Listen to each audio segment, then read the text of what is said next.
Hi guys, welcome to the Wrestling Retrospective, and in today's video I'm doing my predictions for AEW Full Gear 2025.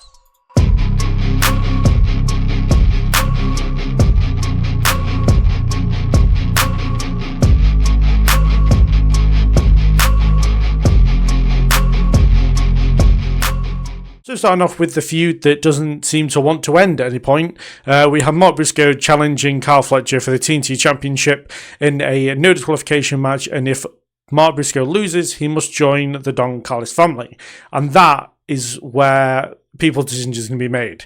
It's not going to be the case of the no disqualification thing. It's not going to be a case of the TNT Championship. It's going to be the fact of, do people think Mark Briscoe is going to join the Don Callis family? And personally, I think they do. I think too many times in AEW have we done, this person's going to join this thing, or somebody's going to do this if they lose, and then they win, and it's not an issue. Whereas I feel like going into the story of the Don Callis family with Mark Briscoe in it, and the possibility of turning Mark Briscoe heel and having him actually not straight away get on board with the whole Don Callis family thing, but over time he eventually kind of gets on with it, and he kind of almost abandons all of his morals. I kind of like the thought of that story, and I feel like I come around to Mark Briscoe even more because of it. So I'm actually going to go with a Kyle Fletcher win here. I'm going to give him to retain the TNT Championships. I feel like it would be a big loss to have him lose it right now, just because he is such a good champion that, you know, he is getting to the point where he is becoming one of the greatest TNT champions of all time and is really making that belt feel important.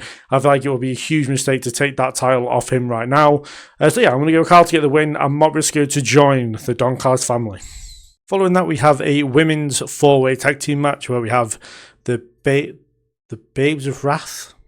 The Wrath of Babes? I don't know. Willow Nightingale and Holly Cameron, the Sisters of Sin, Julia Hart and Sky Blue, Megan Bayne and Marina Shafir, and the Timeless Love Bombs, which is Mina Shirakawa and Toni Storm, taking on each other in a four-way match. The winners will pick the stipulation for their semi-final match in the women's tag team tournament. A lot of crap going on here. I don't know why they've words. I don't know why they decided to do this when they could just do the two semi-final matches on the pay-per-view, maybe one on the tailgate and one on the main show. But as far as winners for these matches go, I think it's going to be the Timeless Love Bombs. I think it's going to be Tony and Mina, because they have a feud going on with Megan and Mina and right, you can tell it's quite late. It's like 4:20 in the morning here for me. That's why I'm stumbling over my words. And yeah, I think it's going to be Toni Storm and Mina Shirakawa, because they've got a feud going with Megan Bayne and Marina Shafir, and that's who they've got in the next round, and they can pick a very violent match to then help them towards their feud with them after Blood and Guts, when Marina Shafir and Megan Bayne made Toni Storm give up the match because they had taken out Mina Shirakawa. It makes the most sense. I feel like the other two teams will take each other out, leaving these two, and then, because it's a four-way and there's no rules, Storm and Mina can kind of do whatever they can to get the win, essentially. But yeah, I know. I feel like the bigger investment here as far as feuds go and within the tournament is the feud between the two teams of Thomas the Bombs and Megan Bayne and Marina Shafir. So I'm going to go with the babyface team to get the win, for the heels to win the stipulation in the semi-finals. Then, speaking of the Don Callis family, we have Josh Alexander and the Young Bucks, which at the time of recording, I record this on Wednesday night, literally Dynamite's about to start in 25 minutes. So I don't know whether the Young Bucks have decided or not they have joined the Don Callis family. They are taking on the team of Kenny Omega and Jurassic Express, Jungle Jack Perry and Luchasaurus in a $1 million match. And for me, I don't know, it's a hard one to pick. I feel like Josh Alexander has been massively underutilized in AEW. I feel like this could be a really good showing for him, especially against Kenny Omega. They have the story of him injuring Kota Ibushi during their match, even though it's kind of like a natural thing that happened by accident. But, you know, I mean, he was in the match at the time. And then you've got obviously the feud of Jurassic Express and the Young Bucks. And for me, I'm going to go with the Bucks and Josh Alexander to get the win. I feel like the Bucks are kind of going into this new stage where they might, I don't know, I feel like they might join the Don Callis family, but I'm not 100% sure. But I feel like this is going to help them win the $1 million. They're going to kind of start going back towards their riches again, and they can kind of move away from that a little bit because I'm kind of fed up with like the idea of who the Young Bucks friends with is something AEW have been doing for as long as AEW has been a thing, and it sucks all the time. So I'm hoping they go into something different afterwards. But for me, it's kind of a 50-50. I know it's like 50-50 because there's two teams, but like I really don't know who's going to win, but I'm not as interested in this as maybe some people are. But I'm going to go with Josh Alexander and the Young Bucks get the win. After that, we have a match which, for me, feels very thrown together. I don't know, it's not thrown together, but it's kind of a match I don't have any interest in. I feel like this is kind of a step backwards, that maybe Darby Allin should have faced Pac earlier on pay-per-view to get to Jon Moxley. But instead he's faced Moxley and beaten Moxley, and now he's facing Pac, which kind of doesn't make any sense in my opinion, but I suppose let's see how it plays out. But for me, I feel like this is a very easy prediction. I'm going with Darby Allin to get the win. It makes sense he got put through the flaming table. It only makes sense he gets his win from that, gets his revenge on Pac, and then maybe moves on to something different. Maybe sticks with the Death Riders. I'm not very sure. I feel like there's some dodgy Death Riders stuff going on. I feel like, as I said, as of right now, I'm doing this before Dynamite, so I feel like the Jon Moxley match is going to be with Kyle O'Reilly, and maybe the result of this plays into the result of that, depending on match order. But no, for me, it makes the most sense that Darby gets the win here. Pac doesn't really get hurt by a loss here on pay-per-view. I like the match is going to be fantastic. These two are very, very quick competitors, and it could be one of those things where like this ends up being one of the better matches of the night, and it's very unexpected. But yeah, for me, I can't see Pac winning this one, unfortunately. So following that, we have Kyle O'Reilly taking on Jon Moxley in a no-holds-barred match, which I'm very happy about. I was very worried they were going to have a submission match. It felt like it was going that way with all the submission false finishes they were doing for this feud. But I hate submission matches. I'm just not that. It's just not my style of match. I'm not a submissions guy, so very happy it's no holds barred instead. But for me, I'm going to go with Jon Moxley to get the win here, just because it just makes the most sense. You know, Kyle O'Reilly technically has 2 wins over Moxley. Moxley will then get them wins back, and then we'll continue maybe with this feud on Dynamite, but maybe they'll both be in the Continental Classic. But yeah, I can't see Moxley losing here. Like even like before they announced it, I couldn't see Moxley losing. I feel like he'll just get his win back, and then they'll either continue it for a little bit longer or they'll just leave it there. But yeah, there's no way Kyle O'Reilly beats Moxley twice technically, and then goes on to beat him a 3rd time on pay-per-view. I can't see Moxley losing here. Following that, we have the World Tag Team Championship match where Bandito and Brody King will be defending against FTR, who are nuclear heels right now, and that's why I think they're going to win. I think they're going to cheat their asses off. I think it's going to work. I think they're going to win the titles, and then probably we'll see the return of Adam Copeland and Christian Cage, and they will challenge them for the Tag Team Championships at World's End, I would assume. So yeah, it makes no sense. Copeland and Cage challenging for the Tag Team titles is something I thought we would have had done and left by now. Unfortunately, that isn't the case because they disappeared after All Out. But yeah, for me, it makes the most sense to put the titles on FTR now. They can cheat and bullshit their way to a win, and it doesn't hurt Bandito too much being the Ring of Honor World Champion. It doesn't hurt Brody King too much being like the dominant guy that he is. And then yeah, as I said, it just makes the most sense to see the return of Copeland and Cage here, and then they challenge for the titles. So yeah, very straightforward thing. I think it makes perfect sense that they go this way. But yeah, I've got FTR to become the new Tag Team Champions for a 3rd time, I believe. Following that, we have the Casino Gauntlet match to determine the first ever AEW National Champion. And this was really difficult. Like, out of the people that are in it, that we know that are in it right now, again, I haven't watched Dynamite yet, so I don't know who else. But you've got Bobby Lashley, Shelton Benjamin, Mike Bailey, Kevin Knight, Ricochet. I believe they're the only 5 we know. Now, out of all of those, Ricochet is the only person I would have win. I feel like he has done stuff outside of AEW, because that's kind of what I'm looking at. I would normally say that, maybe Bobby Lashley or Shelton could get it, but they haven't wrestled outside AEW, much or that I know of, since joining AEW. And the whole point is that it can be defended anywhere.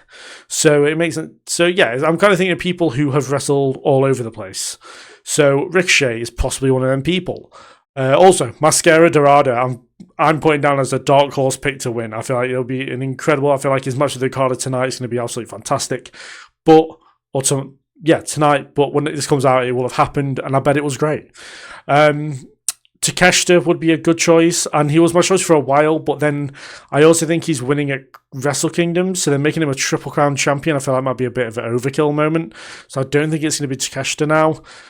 Now, I've looked through the roster, and I feel like, maybe a returning Jay White would be quite cool. Who else did I see? Oh, wait, I'm gonna bring up. I'm looking up because that's where my top screen is, obviously. But I'm looking through, and I really have no idea who to pick here. There's one person I'll bring up in a minute. Eddie Kingston is a very good choice. I feel like he could wrestle all over the place, and Hechisero for the Don Kai's family. He can go take the title to CMML. Josh Alexander's someone I would have chosen if he wasn't in the 6-man tag team match. Kyle O'Reilly would be a good choice, but I feel like he's going to face Jon Moxley. Roosh would be good, but then at the same time, he's the ROH Tag Team Champions. So the person I'm actually going to pick as low-key to get it is Claudio Castagnoli. So I feel like he can go to CMML, he can go to Ring of Honor, he can go to AEW, he can do New Japan, and do all these kind of places where he can then defend that championship. So even though he's not announced for it right now, and I'm praying that they don't give him a match on Full Gear tonight on Dynamite, that my pick to win the Cena Gauntlet is Claudio Castagnoli. So in the match that is said to be the main event, but shouldn't be the main event, because their match at Wrestle Dream wasn't great, I'm not going to lie. It wasn't as good as I thought it was going to be. And though I know it's in a steel cage, and I feel like that is going to definitely help this match, these two are very violent individuals historically, so I feel like the steel cage element is definitely going to help. I really don't think it should be main event though. I feel like the women's title match should be the main event, but I know AEW for whatever reason won't put in a women's match as the main event for a pay-per-view. And they should have done it Revolution, but they didn't. But I've said it before. Don't just go into it again. But do I think Samoa Joe is going to win the World Championship? No, I don't. I don't think he's going to win it. I don't think he's the one to take it. If he wasn't Trios champion, I may be more open to it. But yeah, I can't see him win the title here. I feel like this is a good feud for Hangman. But if Samoa Joe can leave Hangman in a absolutely awful state, maybe we see the return of Maxwell Jacob Friedman, and MJF challenges Hangman for Dynamite, and we have that match, and maybe Maxwell takes the title from Hangman at maybe I want to say Winter is Coming, because I might be going to the Winter is Coming event, assuming that they announce Winter is Coming as the Dynamite they do in Manchester, which they should do because the dates line up. But if they don't, it's fine. But I can't help but feel like this is going to be where MJF comes back. I feel like Hangman kind of got a lack of challenges going into the end of the year, into the new year, and his challenger for World's End isn't very clear. And yeah, it just makes sense that it'd be Maxwell Jacob Friedman. He takes the title from Hangman on next week's Dynamite, and then they feud going into World's End. But yeah, for me, this is going to be a bloodbath, I think. I feel like this is going to be a lot better than the first match they had at Wrestle Dream. But I am going to go with Hangman to retain here, because I generally can't see Joe winning the title, and I feel like it's not too early to take the title from Hangman. I just can't see him losing it. And finally, in the match that I think should be the main event, but it probably isn't. I don't think they'll change their mind now, but it really should be. And I've had to wait. I pre-recorded some of these before Dynamite. This one I waited just to see what kind of things happened towards this feud. And Mercedes Moné stood tall and held up the championship, which of course historically is known as a bad omen.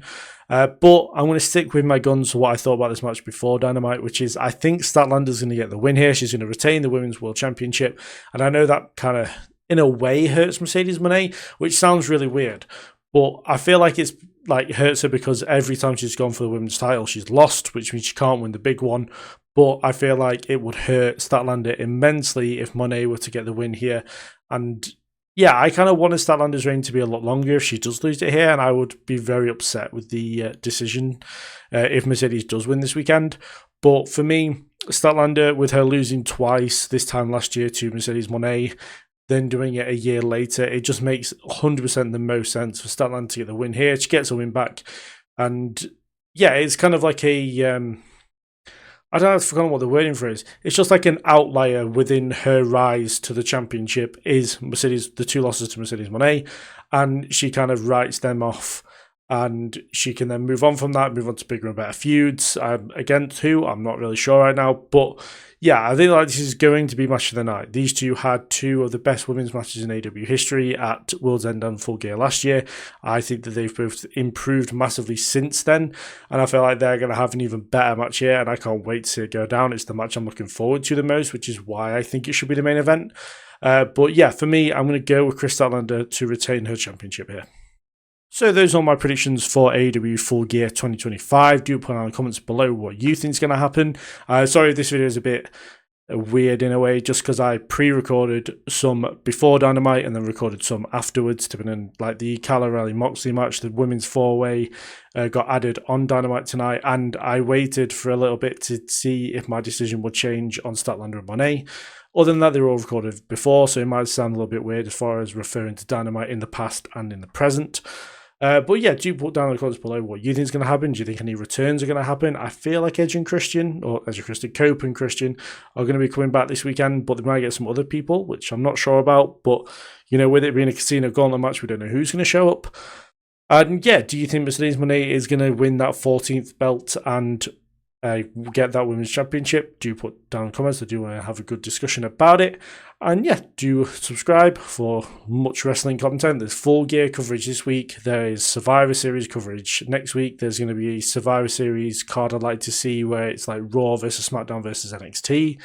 And yeah, loads of other lists coming up as well. So do look out for those. And yeah, do like the video if you enjoyed it. Thank you very much for watching. I'll see you guys in the next one.